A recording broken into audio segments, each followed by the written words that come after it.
जय हिंद दोस्तों। उत्तर प्रदेश में बीजेपी की बड़ी हार के बाद योगी आदित्यनाथ ने अधिकारियों को सख्त निर्देश दिए हैं।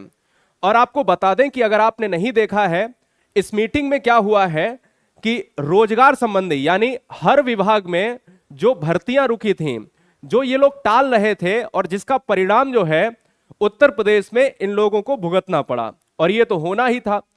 योगी आदित्यनाथ आनन फानन में एक मीटिंग बुलाते हैं और क्या है इसमें, इसको जानते हैं। सबसे पहले आपको बिल्कुल टू दी पॉइंट में फैक्ट पर बात करता हूं, नोटिफिकेशन पर कम बात करता हूं। जो बच्चा पुलिस की तैयारी कर रहा है, जो बच्चा शिक्षक भर्ती के लिए तैयारी कर रहा है, आरओ की तैयारी कर रहा है, स्वास्थ्य विभाग में तैयारी कर रहा है, टीजीटी पीजीटी की बात कर रहा है, तो देखिए दोस्तों, हम तैयारी सबकी कराते हैं, लेकिन बच्चों के सामने अवसर तो आए कम से कम। योगी आदित्यनाथ का 1 घंटे पहले का ट्वीट है, जिन विभागों में अब ये तो बहुत पहले भी होता रहा है और उस पर ये काम नहीं कर रहे थे, इस वजह से इन्हें बहुत करारी हार मिली। और ये अगर नहीं करते हैं 2026 में ये पूरी तरह से लुट जाने वाले हैं। अब समझिएगा, क्योंकि अब तो इनके पास यही ऑप्शन बचा है। हार के बाद सबसे पहला ट्वीट, यानी हार के बाद ये जान गए हैं कि किस वजह से हार हुई है।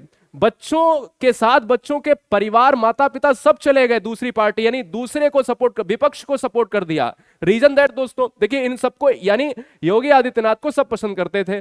जिन विभागों में नियुक्तियां की जानी है, यानी योगी का ट्वीट है, वहां से तत्काल अध्याचन चयन आयोग को भेजा जाए। चयन प्रक्रिया की समय सीमा तय करें। मुख्यमंत्री श्री योगी आदित्यनाथ जी महाराज के ऑफिशियल ट्वीट की बात कर रहा हूं।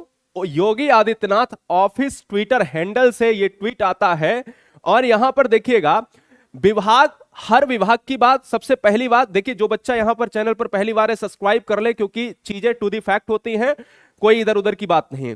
विभाग की बात करें, स्वास्थ्य, शिक्षा, पुलिस और जितने भी सेक्टर आते हैं उन सभी की बात, जिसमें बहुत से बच्चे पुलिस विभाग, बहुत से बच्चे शिक्षक भर्ती की तैयारी सालों से कर रहे हैं, लेकिन नहीं मिला। लेकिन इस बार ये चेहरा यहां पर आपको क्या है, ये बता दे रहा है कि अब तो इन्हें करना ही पड़ेगा, किसी भी हाल में करना पड़ेगा। मतलब इनके पास कोई ऑप्शन ही नहीं है सर, ठीक है ना। परीक्षा कब होगी ये बताएं अधिकारियों से। समय भैया, जो तुमने जो है ढिलाई करके रखी थी, और जो हारे हुए सांसद हैं, जहां से मान लीजिए अगर हम एटा की बात कर लेते हैं, कहीं से शिक्षा मंत्री आता है, तो कहीं से कोई अधिकारी आता है, कहीं से कोई किसी भी मंत्री की बात कर ले जो उसके सेक्टर का जो वो है ना, वहां से वैकेंसी निकलती हैं, उन्होंने ढिलाई करके रखी थी, ठीक है। तो हम ये कह सकते हैं कि समय सीमा तय की जाए कि परीक्षा कितने दिनों में हो जाएगी। फॉर्म भरने से लेकर जो लटकी हुई है, टीजीटी पीजीटी की बात कर लो, यूपी पुलिस की बात कर लो, लीक की बात कर लो, बहुत सारे ऐसे पेपर, आवेदन, सारे विभागों को यह निर्देश दिया गया है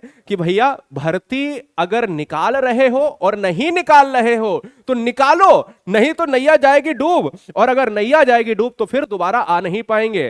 तो गुरुजी वर्ल्ड एग्जाम स्टडी में ये वीडियो अगर आप देख रहे हो, सबसे पहले न्यूज आपको दी है, सभी को शेयर कर दो और दबा के लाइक कर दो, हर बहन हर भाई को, क्योंकि ये डर साफ दिखता है। विपक्ष इसीलिए मजबूत होना चाहिए क्योंकि रोजगार पर उसका बुरा प्रभाव पड़ रहा था। जब भी इनसे कहा जाता था कि भर्ती प्रक्रिया कहां है, भर्ती का पेपर लीक ना हो, भर्ती नए तरीके से हो, ये लोग मनमानी कर रहे थे। लेकिन अब ऐसा नहीं है, क्योंकि इससे भी अगर ऐसा ये करेंगे तो इससे भी करारी हार देखने को मिलेगी। जय हिंद, वंदे मातरम,